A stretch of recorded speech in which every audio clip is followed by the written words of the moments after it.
Please don't forget to subscribe, because a lot of people that watch my videos don't subscribe apparently, and hit that bell so you stay informed with the latest and greatest videos from this channel. I'm also live every day on twitch.tv/HasanAbi after 11 a.m. Pacific. Avoid paying taxes where you made your money. A team of reporters from the International Consortium of Investigative Journalists, The Washington Post, and hundreds of reporters around the world unearthed secrets from millions of documents. The Pandora Papers show how the ultra-rich... By the way, the last time this shit happened, the main person who cracked this in the Panama Papers was murdered by a car bomb.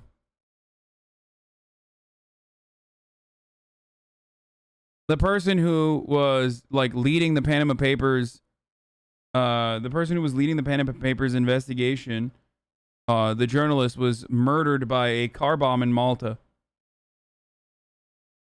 And powerful move their money around the globe. It is the largest collaboration of journalists ever organized by the ICIJ. We have emails, passport copies, bank statements that show how presidents, kings, princesses, billionaires, and criminals hide and move money.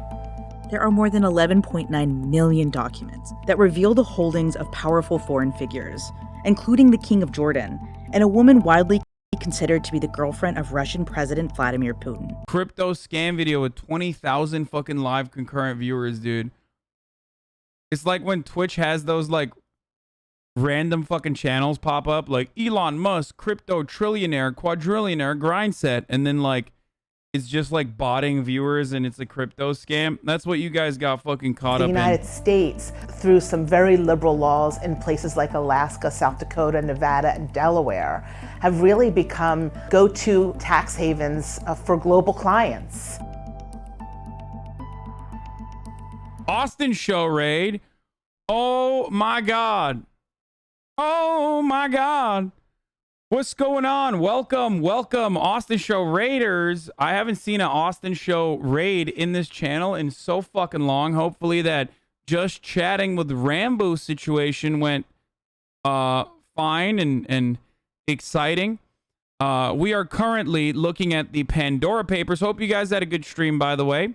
Minecrafters, don't run away. Don't worry. We are very woke here. Okay, I'm sure you guys already know this, though. Facebook is down. Instagram, WhatsApp are all no longer working. For those of you who are unfamiliar, we've already covered that. Welcome to the Minecraft Raiders. You know, I even did a TikTok earlier because Facebook is down. So I was like, all right, time to move my talents over to South Beach, aka TikTok. But right now we are looking at the Pandora Papers. An international consortium of investigative journalists got together and figured out that a lot of the wealthy people have been hiding their assets in offshore accounts in tax havens all around the world. This happened in the past with the Panama Papers. And that is what we are looking into currently. American politicians and lawmakers have long criticized tax havens in smaller countries. You've got a building in the Cayman Islands where 12,000 companies supposedly are located. Now, that's either the biggest building in the world or the biggest tax ripoff in the world. That was 2007. 14 years later, if you want to protect your money, Sioux Falls, South Dakota has become a place to go. All of these trust companies, they are managing billions of dollars in assets for customers all over the world. You just wouldn't expect it. This building, which is in the city's downtown, now houses close to $100 billion in assets from foreign millionaires and billionaires, including some who have been accused in their home countries of fraud, bribery, human rights abuses, and other wrongdoings, either personally or through their companies. Like Horst Happel, an orange juice industrialist from Brazil. In 2016, Happel and others paid an $88 million settlement to the Brazilian government for allegedly colluding to underpay local farmers. He set up a trust in the Midwestern state in 2017. So did the family of Carlos Morales Troncoso, the former vice president of the Dominican Republic who ran... This is cool, man. We're just like, why are we letting the Cayman Islands make money off this offshoring when we could do it ourselves, baby? We got some artisanal, ethical, domestically manufactured offshoring happening inshore. That's right. I'm calling it inshoring. No shore to be seen in South Dakota. Central Romana, a sugar company accused of human rights abuses.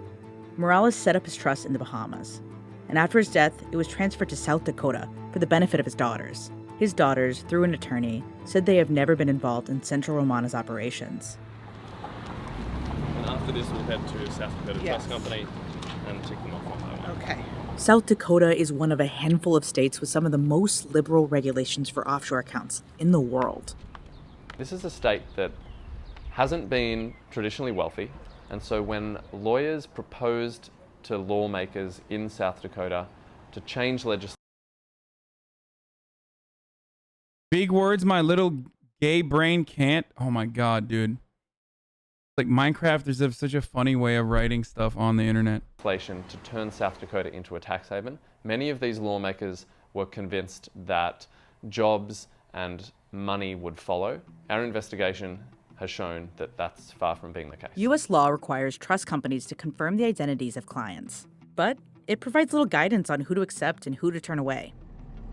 The Pandora Papers also expose how U.S. citizens move their money outside the country while facing criminal investigations or costly lawsuits. This is where Glenn Godfrey comes in. His companies in Belize have set up trusts, bank accounts, and corporations for an alleged murderer, a high-profile child sex offender, a mob associate connected to the Colombo crime family in New York, and a self-described constitutionalist who solicited the murder of a judge, a prosecutor, and an IRS agent. Godfrey has not responded to multiple requests for comment. It's very difficult for prosecutors to track money offshore for all kinds of reasons. A lack of cooperation from the governments of tax havens like Belize, to just not having the time or the resources. Tax havens are legal. For example, businesses use them to reduce their tax burden, and countries use them to spur investment. But sometimes trusts are used for improper reasons and for criminal activity. Tax havens in and of themselves are legal, but tax havens have been used over the years for illegal purposes, for hiding money from authorities, avoiding taxes that you owe, parking illicit gains from white-collar crime, or for politicians to... Just saying, it's always weird. It's always weird when there's no Americans. There's no like big wealthy Americans in these offshore papers, man. It's wild. I guess they're just not doing anything wrong, you know? disguise payments that are part of corruption. So while it might not be illegal in every case, it's highly problematic in terms of ethics, and it's highly problematic in terms of the growing rift of inequality that we see around the world. The Pandora Papers also show world leaders and their loyal circles participating and benefiting from this secretive system. Jordan's King Abdullah II is one of them. Over the past decade, as billions of dollars in American aid poured into his country, a secret stream of money flowed in the opposite direction. Companies associated with Abdullah spent millions to buy extravagant homes in the United States.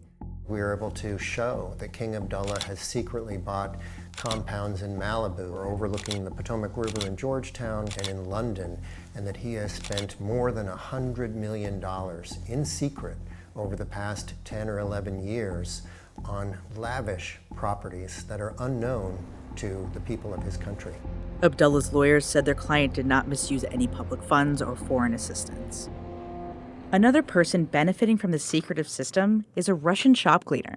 Previously undisclosed financial records, combined with local tax documents, show that Svetlana Krivonogeek became the hidden owner of a luxury condominium in Monaco nearly 20 years ago, just months after giving birth to a girl. The child was born at a time when she was in a secret, years-long personal relationship with Russian President Vladimir Putin, according to a 2020 Russian media report. Когда мы нашли соцсети Елизаветы, то последние сомнения в том, кем друг другу приходились Владимир Путин и Светлана Кривоногих, отпали. Такого сходства мы не ожидали. She, within months of giving birth to this girl, came into possession of a shell company which owned a pretty impressive apartment overlooking the Mediterranean in Monte Carlo. A Kremlin spokesman did not respond to a request for comment submitted by the ICIJ on behalf of the Post and other partner media organizations in the Pandora project.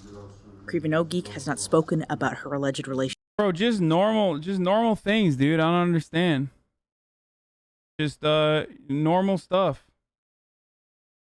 Totally valid, totally reasonable. having some fun.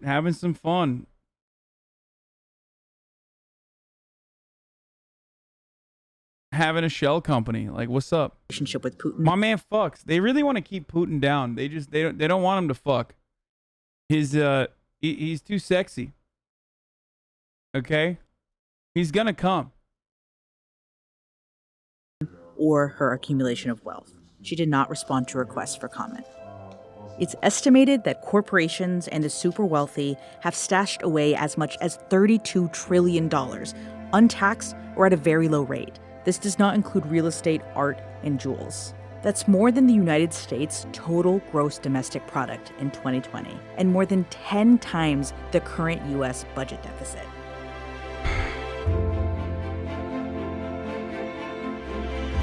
I wonder why there's no U.S. politicians who are in the papers. Ukraine has the highest number of politicians named in the Pandora papers among the hundreds of politicians and public officials from 91 countries. Not one single person from the United States. Interesting. Yeah, it's so weird. It's so strange. I wonder what that's about.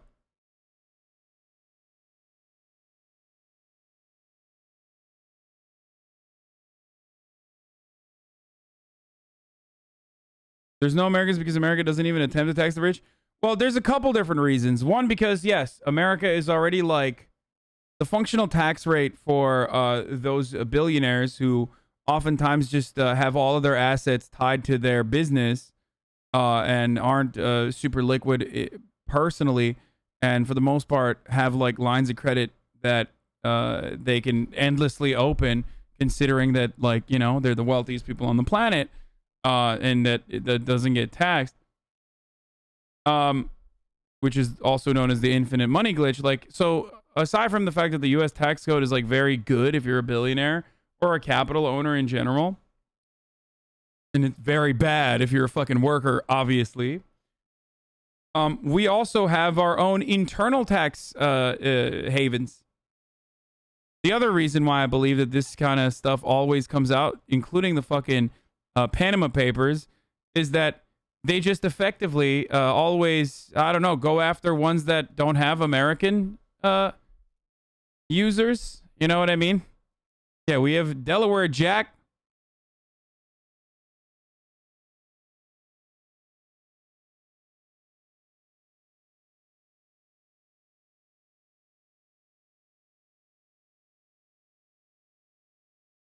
How do you approach someone who thinks anything negative about Putin is just propaganda? I'm literally asking for a misinformed friend. What? Dude, I don't even know what to tell you about that. What do they think? Like Putin is a fucking good leader or some shit? What are they, psychotic?